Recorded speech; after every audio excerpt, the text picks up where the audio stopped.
A അക്കാദമിയുടെ YouTube ക്ലാസ്സിലേക്ക് ഏവർക്കും സ്വാഗതം. ഞാൻ അബ്ദുള്ള. ഞാനാണ് അക്കാദമിയിലെ ബയോളജി ക്ലാസ്സുകൾ കൈകാര്യം ചെയ്യുന്നത്. ഇന്ന് നമ്മൾ പഠിക്കാനായിട്ട് പോകുന്നത് ബയോളജിയിൽ നിന്ന് പ്രീവിയസ് ആയിട്ട് PSCയുടെ ടെസ്റ്റിന് ചോദിച്ചിട്ടുള്ള 10 ചോദ്യങ്ങളും അതുമായിട്ട് ബന്ധപ്പെട്ട മറ്റു വസ്തുതകളും കൂടാണ് നമ്മൾ പറയാൻ ഉദ്ദേശിക്കുന്നത്. ആദ്യമായിട്ട് ഞാനൊരു ചോദ്യം പറയാൻ നിങ്ങൾ ശ്രദ്ധിച്ചോ? ഏത് രോഗം നിർണയിക്കുന്നതിനുള്ള ടെസ്റ്റാണ് ടൂർണിക്കറ്റ്? ഇത് PSCയുടെ ഒരു പ്രീവിയസ് ചോദ്യമാണ്. അപ്പൊ ഏത് രോഗം നിർണയിക്കുന്ന ടെസ്റ്റാ ടൂർണിക്കറ്റ് എന്ന് ചോദിച്ചാൽ 4 ഓപ്ഷനും കൂടെ ഞാൻ പറയാം. എലിപ്പനിയുണ്ട്, ക്ഷയമുണ്ട്, കുഷ്ഠമുണ്ട്, ഡെങ്കിപ്പനിയുണ്ട്. ഇതിന് ഉത്തരം ആരുടെങ്കിലും മനസ്സിലോട്ട് വരുന്നുണ്ടോ? അപ്പം ഇതിന് ഉത്തരമാണ് ഡെങ്കിപ്പനിയാണ് കറക്റ്റ് ഉത്തരം. അപ്പം ഏത് രോഗം നിർണയിക്കുന്ന പരിശോധനയാ ടൂർണിക്കറ്റ് എന്ന് ചോദിച്ചു കഴിഞ്ഞാൽ അതിന് ഉത്തരം വരുന്നത് ഡെങ്കിപ്പനി. ഇനി നമുക്ക് രോഗനിർണയ ടെസ്റ്റുകൾ എന്നുള്ള ഒരു വളരെ വിപുലമായിട്ടുള്ള ഒരു ടോപ്പിക് ഉണ്ട്. അതിനെക്കുറിച്ച് നമുക്ക് സംസാരിക്കാം. രോഗനിർണയ ടെസ്റ്റുകൾ. അതിൽ ആദ്യമായിട്ട് വരുന്നത് ബയോപ്സി. ബയോപ്സി എന്നത് ഏത് രോഗം നിർണയിക്കുന്ന പരിശോധനയാണെന്ന് ചോദിച്ചാൽ അതിന് ഉത്തരം എന്തുമായിരിക്കും? ബയോപ്സി. ബയോപ്സി എന്നത് ക്യാൻസർ രോഗം നിർണയിക്കാൻ വേണ്ടി നടത്തുന്ന പരിശോധനയാണ്. അപ്പൊ ക്യാൻസർ നിർണയ പരിശോധനയുടെ പേരെന്തുവാ? ബയോപ്സി. അതുമായിട്ട് കണക്ട് ചെയ്യുന്ന വേറെ ഒരു ചോദ്യമുണ്ട്. അതാണ് മാമോഗ്രാഫി. അപ്പം മാമോഗ്രാഫി എന്ന പരിശോധന ഏത് രോഗം നിർണയിക്കുന്നതിനായിട്ട് നടത്തുന്ന പരിശോധന? ആർക്കെങ്കിലും അറിയാവോ ഇതിന്റെ ഉത്തരം? ഇതാണ് സ്തനാർബുദം അല്ലെങ്കിൽ ബ്രസ്റ്റ് ക്യാൻസർ. ഇതുമായിട്ട് കണക്ട് ചെയ്യുന്ന മറ്റൊരു ചോദ്യമുണ്ട്, പാപ്സ്മിയർ. അപ്പൊ പാപ്സ്മിയർ എന്ന പരിശോധന ഏത് രോഗം നിർണയിക്കുന്നതിന് വേണ്ടി നടത്തുന്നതാ? പാപ്സ്മിയർ എന്ന പരിശോധന ഗർഭാശയ ക്യാൻസർ അല്ലെങ്കിൽ യൂട്രസ് ക്യാൻസർ നിർണയിക്കാൻ വേണ്ടി നടത്തുന്ന പരിശോധനയാ. അപ്പൊ പറഞ്ഞോ, ഏത് രോഗം നിർണയിക്കുന്ന പരിശോധനയാണ് ബയോപ്സി? ബയോപ്സി എന്ന് പറഞ്ഞു കഴിഞ്ഞാൽ ക്യാൻസർ രോഗം നിർണയിക്കുന്നതിന് വേണ്ടി നടത്തുന്ന പരിശോധനയാ. അപ്പൊ ഏത് രോഗം നിർണയിക്കുന്ന പരിശോധനയാ? മാമോഗ്രാഫി. മാമോഗ്രാഫി എന്ന് പറഞ്ഞു കഴിഞ്ഞാൽ ബ്രസ്റ്റ് ക്യാൻസർ. ഏത് രോഗം നിർണയിക്കുന്ന പരിശോധനയാ? പാപ്സ്മിയർ. പാപ്സ്മിയർ എന്ന് പറഞ്ഞു കഴിഞ്ഞാൽ ഗർഭാശയ ക്യാൻസർ അല്ലെങ്കിൽ യൂട്രസ് ക്യാൻസർ. അപ്പൊ ഏത് രോഗം നിർണയിക്കാൻ വേണ്ടി നടത്തുന്ന പരിശോധനയാ? വൈഡൽ. വൈഡൽ എന്ന് പറഞ്ഞു കഴിഞ്ഞാല് ടൈഫോയിഡ് എന്ന രോഗം നിർണയിക്കാൻ വേണ്ടി നടത്തുന്ന പരിശോധനയാ. അപ്പൊ ഏത് രോഗം നിർണയിക്കാൻ വേണ്ടി നടത്തുന്ന പരിശോധനയാ? ഷിക്ക്. ഷിഫ്ക് എന്ന് പറഞ്ഞു കഴിഞ്ഞാൽ അത് ഡിഫ്തീരിയ രോഗം നിർണയിക്കുന്ന പരിശോധനയാ. അപ്പൊ മുമ്പ് പറഞ്ഞ കാര്യങ്ങളൊന്നും ഓർത്തേ. എന്തോ നിർണയിക്കുന്ന പരിശോധനയാ? ബയോപ്സി. Biopsy cancer. എന്തോ നിർണയിക്കുന്ന പരിശോധനയാ? മാമോഗ്രാഫി. മാമോഗ്രാഫി എന്ന് പറഞ്ഞു കഴിഞ്ഞാല് സ്തനാർബുദം അല്ലെങ്കിൽ ബ്രസ്റ്റ് ക്യാൻസർ. എന്തോ നിർണയിക്കുന്ന പരിശോധനയാ? പാപ്സ്മിയർ. പാപ്സ്മിയർ എന്ന് പറഞ്ഞു കഴിഞ്ഞാൽ ഗർഭാശയ ക്യാൻസർ അല്ലെങ്കിൽ യൂട്രസ് ക്യാൻസർ. അപ്പൊ ഏത് രോഗം നിർണയിക്കുന്ന പരിശോധനയാ? വൈഡൽ. വൈഡൽ എന്ന് പറഞ്ഞു കഴിഞ്ഞാൽ അത് ടൈഫോയിഡ് നിർണയം. എന്തോ നിർണയിക്കുന്ന പരിശോധനയാ? ഷിക്ക്. ഷിക്ക് എന്ന് പറഞ്ഞാൽ അത് ഡിഫ്തീരിയ നിർണയം. ഏത് രോഗം നിർണയിക്കുന്ന പരിശോധനയാ? ഇഷിഹാര. ഇഷിഹാര എന്ന് പറഞ്ഞാൽ അത് വർണ്ണാന്തത നിർണയവാ. ഏത് രോഗം നിർണയിക്കുന്ന പരിശോധനയാ? റോസ് ബംഗാള്. റോസ് ബംഗാൾ എന്ന് പറഞ്ഞു കഴിഞ്ഞാൽ അത് നിശാന്തത നിർണയിക്കുന്ന പരിശോധനയാ. അപ്പൊ ഏത് രോഗം നിർണയിക്കുന്ന പരിശോധനയാ? ഇഷിഹാര. ഇഷിഹാര എന്ന് പറഞ്ഞാൽ ഇത് വർണ്ണാന്തത എന്ന രോഗം നിർണയിക്കുന്ന പരിശോധനയാ. ഏത് രോഗം നിർണയിക്കുന്ന പരിശോധനയാ? റോസ് ബംഗാൾ. റോസ് ബംഗാൾ എന്ന് പറഞ്ഞു കഴിഞ്ഞാൽ അത് നിശാന്തത നിർണയിക്കുന്ന പരിശോധനയാ. അപ്പൊ ഏത് രോഗം നിർണയിക്കുന്ന പരിശോധനയായിരുന്നു? VDRL. VDRL വാസർമാൻ എന്ന് പറഞ്ഞാൽ ഏത് രോഗം നിർണയിക്കുന്നതാ? അത് സിഫിലസ് എന്ന രോഗം നിർണയിക്കുന്ന പരിശോധനയാ. അപ്പൊ സിഫിലസ് എന്ന രോഗം നിർണയിക്കുന്ന പരിശോധന ഏതൊക്കെയാ? VDRL Wassermann. അപ്പൊ ഏത് രോഗം നിർണയിക്കുന്ന പരിശോധനയാ? ലെപ്രമിൻ. ഏത് രോഗം നിർണയിക്കുന്ന പരിശോധനയാ? ഹിസ്റ്റാമിൻ. ലെപ്രമിനും ഹിസ്റ്റാമിനും എന്ന് പറഞ്ഞു കഴിഞ്ഞാൽ അത് കുഷ്ഠരോഗ നിർണയവുമായി ബന്ധപ്പെട്ട പരിശോധനയാ. അപ്പൊ ഈ കുഷ്ഠരോഗ നിർമ്മാർജ്ജനവുമായി ബന്ധപ്പെട്ട പരിശോധന, കുഷ്ഠരോഗം കണ്ടെത്താൻ വേണ്ടി നടത്തുന്ന പരിശോധന ഏതൊക്കെയുണ്ട്? കുഷ്ഠരോഗം കണ്ടെത്താനായിട്ട് നടത്തുന്ന പരിശോധനയാണ് ലെപ്രമിനും ഹിസ്റ്റാമിനും. അപ്പം VDRL വാസർമാൻ ഏത് രോഗം നിർണയിക്കുന്ന പരിശോധനയാ? അത് സിഫിലസ് നിർണയിക്കുന്ന പരിശോധനയാ. എന്തോ രോഗം നിർണയിക്കുന്ന പരിശോധനയാ? ഡോട്ട്. എന്തുവാ? ടൈന്. എന്തുവാ? TST. എന്തുവാ? മാൻഡോക്സ്. എന്തുവാ? ട്യൂബർകുലിൻ. ഇത്രയും ഏത് രോഗം നിർണയിക്കാൻ വേണ്ടി നടത്തുന്ന പരിശോധന എന്നാ ചോദിച്ചാൽ അതിന് ഉത്തരം ക്ഷയരോഗ നിർണയവാ. അപ്പൊ ഈ ക്ഷയരോഗ നിർണയവുമായി ബന്ധപ്പെട്ട പരിശോധനകൾ ഏതൊക്കെയാ? Dot, tine, TST, Mantoux, tuberculin. ഇത്ര ഏത് രോഗം നിർണ്ണയിക്കാൻ വേണ്ടി നടത്തുന്ന പരിശോധനയാ? ക്ഷയരോഗം നിർണ്ണയിക്കാൻ വേണ്ടി നടത്തുന്ന പരിശോധനയാ. അപ്പൊ നേവ എന്ന് പറഞ്ഞാൽ ഏത് രോഗം നിർണ്ണയിക്കുന്നതാ? എലിസ ഏത് രോഗം നിർണ്ണയിക്കുന്നതാ? സോർട്ട് ഏത് രോഗം നിർണ്ണയിക്കുന്നതാ? റാപ്പിഡ് ഏത് രോഗം നിർണ്ണയിക്കുന്നതാ? വെസ്റ്റേൺ ബ്ലോട്ട് ഏത് രോഗം നിർണ്ണയിക്കുന്നതാ? സദേൺ ബ്ലോട്ട് ഏത് രോഗം നിർണ്ണയിക്കുന്നതാ? ഇത്രയും എയ്ഡ്സ് രോഗം നിർണ്ണയിക്കാൻ വേണ്ടി നടത്തുന്ന പരിശോധനകളാ. അപ്പൊ എയ്ഡ്സ് രോഗം നിർണ്ണയിക്കാൻ വേണ്ടി നടത്തുന്ന പരിശോധനകൾ ഏതൊക്കെയാ?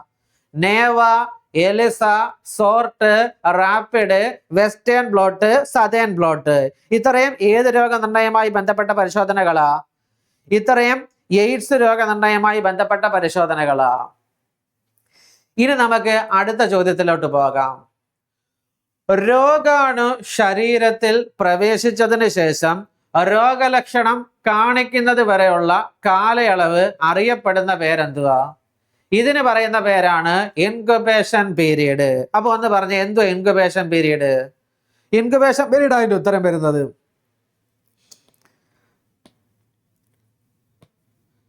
അപ്പൊ ഇൻക്യുബേഷൻ പീരീഡ് എന്ന് പറഞ്ഞാൽ എന്തുവാന്ന് പറ? രോഗാണു ശരീരത്തിൽ പ്രവേശിച്ചതിന് ശേഷം രോഗലക്ഷണം കാണിക്കുന്നത് വരെയുള്ള കാലയളവ് അറിയപ്പെടുന്ന പേരെന്തുവാ? Incubation period. അപ്പൊ വിൻഡോ പീരീഡ് എന്തുവാന്ന് പറഞ്ഞാൽ വിൻഡോ പീരീഡ്. വിൻഡോ പീരീഡ് എന്ന് പറഞ്ഞു കഴിഞ്ഞാല് എയ്ഡ്സ് രോഗം വരുന്നതിന് കാരണമാകുന്ന ഒരു വൈറസ് ഉണ്ട്. അത് ഏതാ? HIV വൈറസാ. ഈ HIV എന്ന വൈറസ് ശരീരത്തിൽ പ്രവേശിച്ചതിന് ശേഷം അത് എയ്ഡ്സ് രോഗം ആകുന്നത് വരെയുള്ള കാലയളവ് അറിയപ്പെടുന്ന എന്തുവാ? അതാണ് വിൻഡോ പീരീഡ്.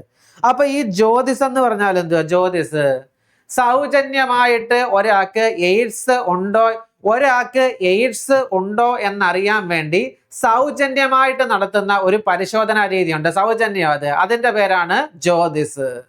ആ ടെസ്റ്റിന്റെ പേരാണ് ജ്യോതിസ്. അപ്പൊ സോർട്ട് എന്ന് പറഞ്ഞു കഴിഞ്ഞാൽ എയ്ഡ്സ് രോഗം നിർണ്ണയിക്കാൻ വേണ്ടി നടത്തുന്ന ഒരു പരിശോധന. അത് നമ്മൾ നേരത്തെ പറഞ്ഞു കഴിഞ്ഞു. ഇനി നമുക്ക് അടുത്ത ചോദ്യത്തിലോട്ട് പോകാം. ആശുപത്രികളിൽ നിന്ന് പകരുന്ന രോഗങ്ങൾ അറിയപ്പെടുന്ന പേരെന്തുവാ? ആശുപത്രികളിൽ നിന്ന് പകരുന്ന രോഗങ്ങളെ വിളിക്കുന്ന പേരാണ് നാസോകോമിയൽ. അപ്പൊ എന്തു ഈ ആശുപത്രികളിൽ നിന്ന് പകരുന്ന രോഗങ്ങളെ വിളിക്കുന്നത്? ആശുപത്രികളിൽ നിന്ന് പകരുന്ന രോഗങ്ങളെ വിളിക്കുന്ന പേരാണ് നാസോകോമിയൽ. അപ്പൊ ആശുപത്രികളിൽ നിന്ന് പകരുന്ന രോഗങ്ങൾ ഏതാ? അതാണ് നാസോകോമിയൽ. അപ്പം വളരെ വേഗത്തിൽ പടർന്നു പിടിക്കുന്ന രോഗങ്ങൾ ഏതാ? വളരെ വേഗത്തിൽ പടർന്നു പിടിക്കുന്ന രോഗങ്ങളാണ് എപ്പിഡമിക്. ഇനി നമുക്ക് അടുത്ത ചോദ്യത്തിലോട്ട് പോവാം.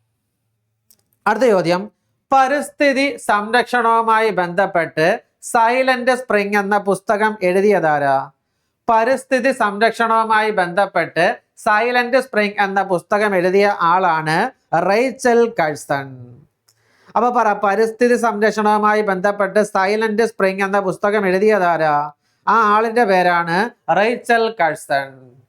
ഇതുമായിട്ട് കണക്ട് ചെയ്യുന്ന വേറെ ഒരു പോയിന്റ് പറയാം. അമേരിക്കയിൽ DDT നിരോധിക്കാൻ കാരണമായ പുസ്തകം ഏതാണെന്ന് ചോദിച്ചാൽ അതേതാ? അമേരിക്കയിൽ DDT നിരോധിക്കാൻ കാരണമായ പുസ്തകത്തിന്റെ പേരാണ് സൈലന്റ് സ്പ്രിംഗ് അല്ലെങ്കിൽ നിശബ്ദ വസന്തം. അടുത്തത്, ജീവശാസ്ത്രത്തിന്റെ പിതാവ് ആരാന്ന് ചോദിച്ചാൽ അതാരാ? ജീവശാസ്ത്രത്തിന്റെ പിതാവാണ് അരിസ്റ്റോട്ടിൽ. അപ്പൊ ജീവശാസ്ത്രത്തിന്റെ പിതാവ് ആരാ? അരിസ്റ്റോട്ടിൽ. ഹിസ്റ്റോറിയ അനിമേലിയം എന്ന ബുക്ക് എഴുതിയതും ആരാ? ഹിസ്റ്റോറിയ അനിമേലിയം എന്ന ബുക്ക് എഴുതിയതും അരിസ്റ്റോട്ടിൽ തന്നെ. അപ്പൊ ഹിസ്റ്റോറിയ പ്ലാന്റം എന്ന ബുക്ക് എഴുതിയതാരാ? ഹിസ്റ്റോറിയ പ്ലാന്റം എന്ന ബുക്ക് എഴുതിയത് തിയോഫ്രാസ്റ്റസ്. അപ്പൊ ഹിസ്റ്റോറിയ അനിമേലിയ എഴുതിയതാരാ? അരിസ്റ്റോട്ടിൽ. ഹിസ്റ്റോറിയ പ്ലാന്റം എഴുതിയതാരാ? അത് തിയോഫ്രാസ്റ്റസ്. ഇനി നമുക്ക് അടുത്ത ചോദ്യത്തിലോട്ട് പോകാം. രോഗമുള്ള പശുവിന്റെ പാല് കുടിക്കുന്നത് മൂലം മനുഷ്യരിലേക്ക് പകരുന്ന രോഗം ചോദിച്ചാൽ അതേതാ?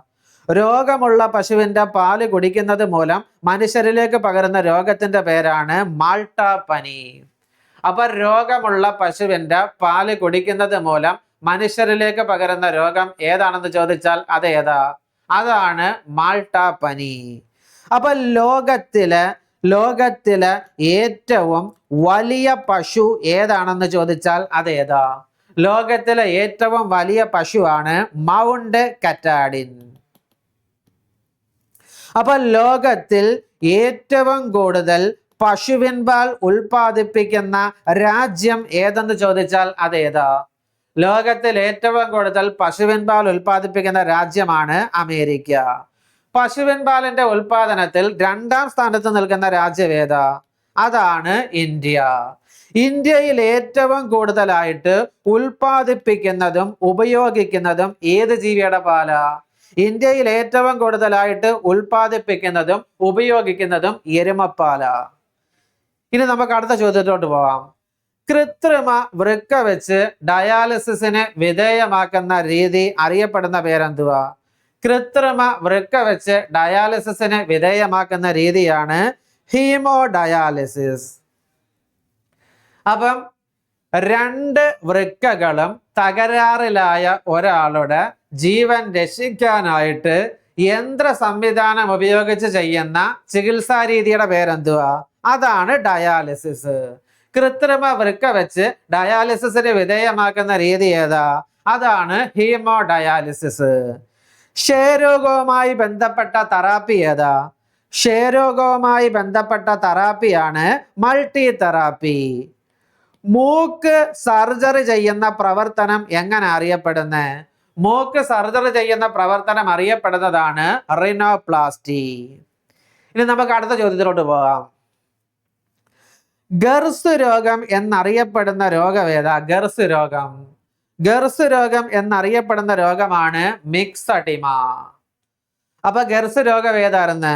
ഗർസ് രോഗം എന്നറിയപ്പെടുന്ന രോഗമാണ് മിക്സഡിമ.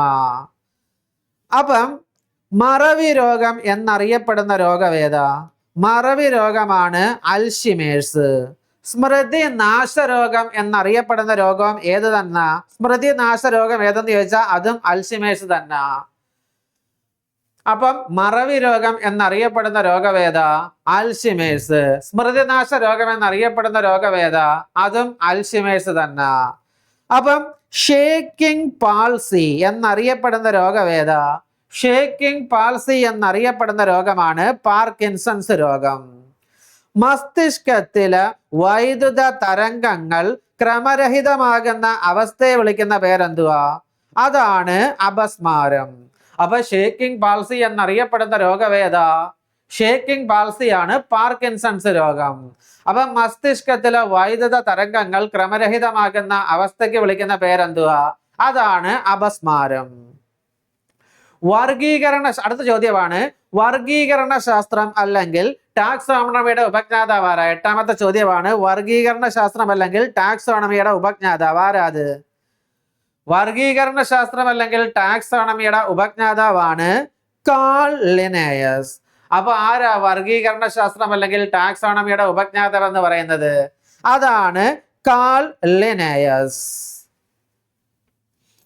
അപ്പം ജീവശാസ്ത്രത്തിന്റെയും പക്ഷിശാസ്ത്രത്തിന്റെയും ഉപജ്ഞാതാവ് ആരാ? ജീവശാസ്ത്രത്തിന്റെയും പക്ഷിശാസ്ത്രത്തിന്റെയും ഉപജ്ഞാതാവാണ് അരിസ്റ്റോട്ടിൽ. ജീവനുള്ളവയെ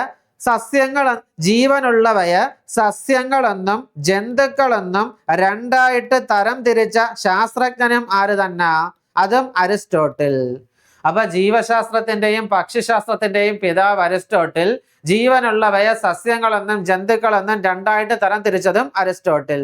ഇനി നമുക്ക് അടുത്ത ചോദ്യത്തിലോട്ട് പോകാം. അമേരിക്കൻ പ്ലേഗ് എന്നറിയപ്പെടുന്ന രോഗം ചോദിച്ചാൽ അത് ഏതാ? അമേരിക്കൻ പ്ലേഗ് എന്നറിയപ്പെടുന്ന രോഗമാണ് മഞ്ഞപ്പനി.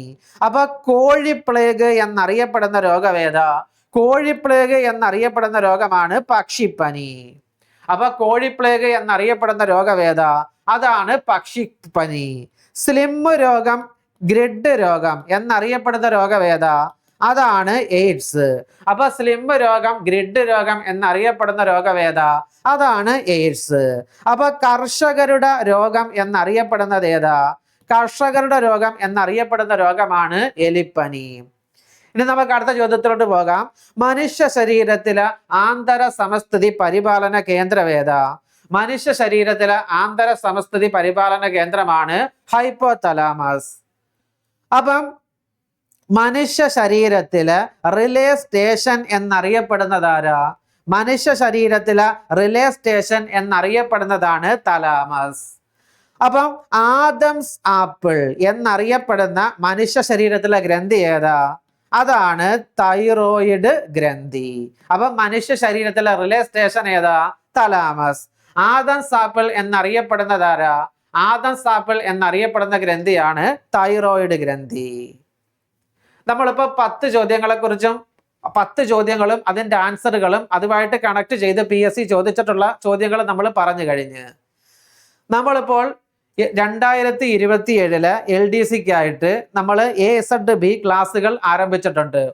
ഓൺലൈൻ ക്ലാസ്സുകൾ AZB ആരംഭിച്ചിട്ടുണ്ട്. 2027 LDCക്ക് വേണ്ടിയുള്ളതാ. അപ്പം ഇവിടെ അഡ്മിഷൻ എടുക്കാൻ വേണ്ടി എല്ലാവർക്കും അഡ്മിഷൻ എടുക്കാം. അതിന് ഈ നമ്പറിലേക്ക് വിളിച്ചാൽ മതി. ഇപ്പം ഞാൻ ഈ സ്ക്രീനിൽ കാണുന്ന ഒരു നമ്പർ ഉണ്ട്, അതിലേക്ക് വിളിച്ചു കഴിഞ്ഞാൽ അഡ്മിഷനുമായിട്ട് ബന്ധപ്പെട്ട എല്ലാ വിവരങ്ങളും അറിയാൻ കഴിയും. ഇതിൻ്റെ സ്റ്റഡി പ്ലാൻ എങ്ങനെയൊക്കെയാണെന്ന് ഞാനൊന്ന് പറഞ്ഞു തരാം.